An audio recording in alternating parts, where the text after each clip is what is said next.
Hello everyone, स्वागत है आपका यूट्यूब चैनल पे। आज के इस सेशन में हम डिस्कस करेंगे objective of the MIS. MIS की ऑब्जेक्टिव क्या है। ऑब्जेक्टिव का सेंस है कि एक्चुअली हम एमआईएस अगर यूज कर रहे हैं तो क्यों यूज कर रहे हैं। Okay, why there is a need for the MIS. तो this is called as a objective of the MIS.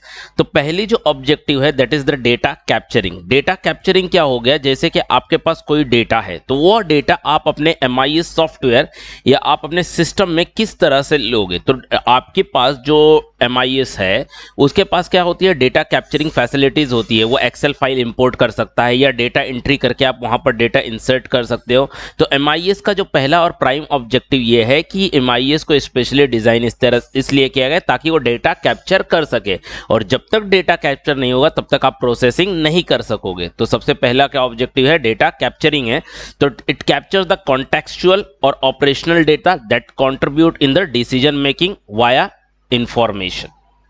So these data are collected from the internal and external sources. The next objective is the processing of the data.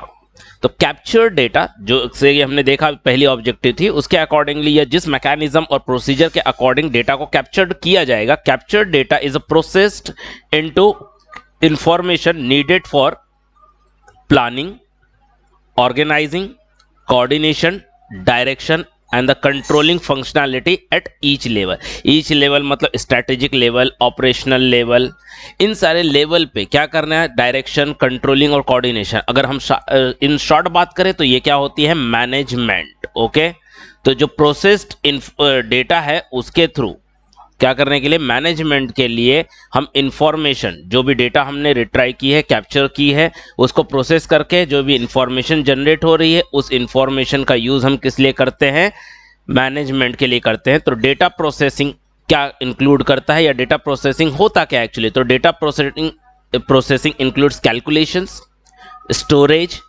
Classification and the summarisation of the data.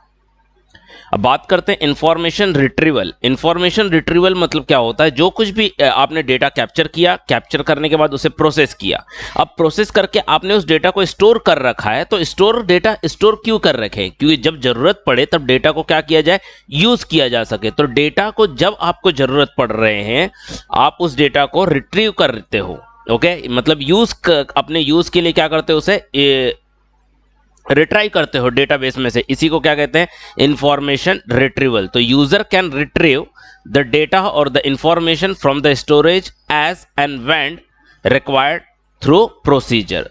Through procedure मतलब जो भी mechanism होगी, database कोई query करके या reports generate करके, जिस भी तरह से आप इंफॉर्मेशन को रिट्रीव कर सकते हो, रिट्रीव करेंगे।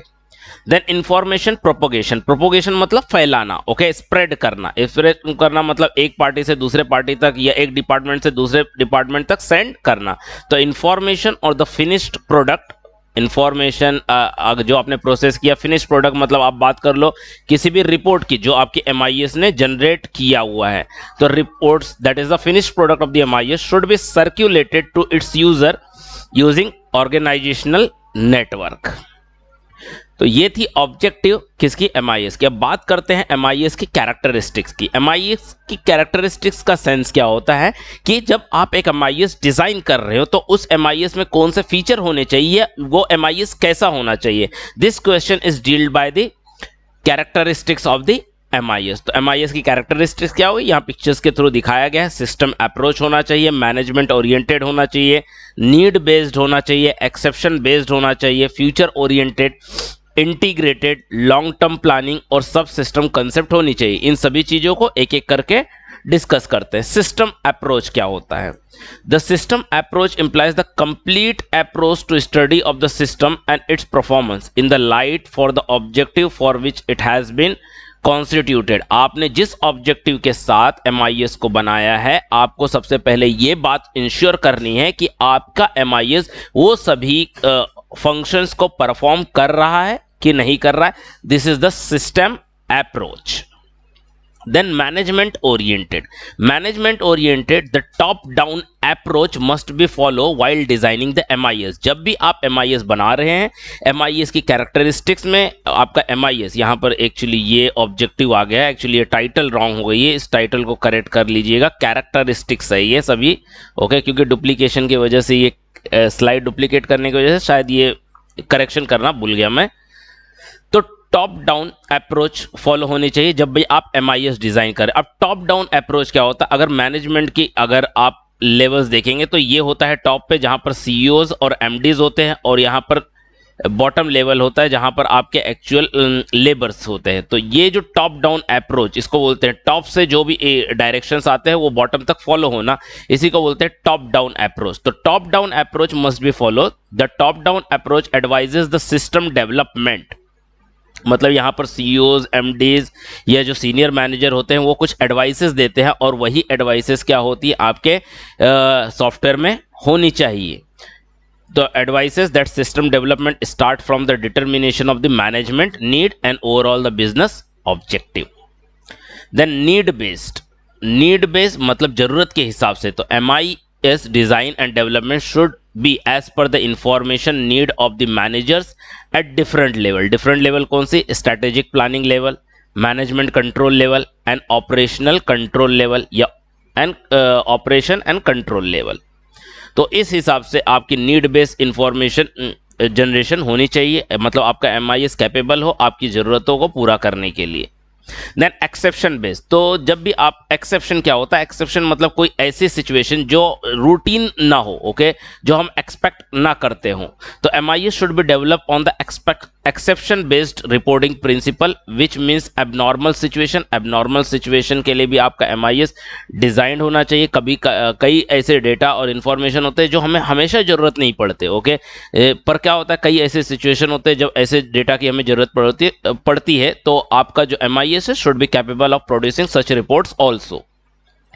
Then future oriented, अगर आप MIS डेवलप कर रहे हैं, ऑब्वियसली सीधी सी बात है कि आप MIS सॉफ्टवेयर परचेस कर रहे हैं, that this software is costly, और अगर आप एक फिक्स पर्पस के हिसाब से अगर MIS डेवलप कर रहे हैं और या परचेस कर रहे हैं, और वो MIS फ्यूचर में अपडेट नहीं हो सकता, तो क्या होता है आपका जो अमाउंट है एक पर्टिकुलर फीचर्स तक क्या हो गया, रेस्ट्रिक्टेड हो गया।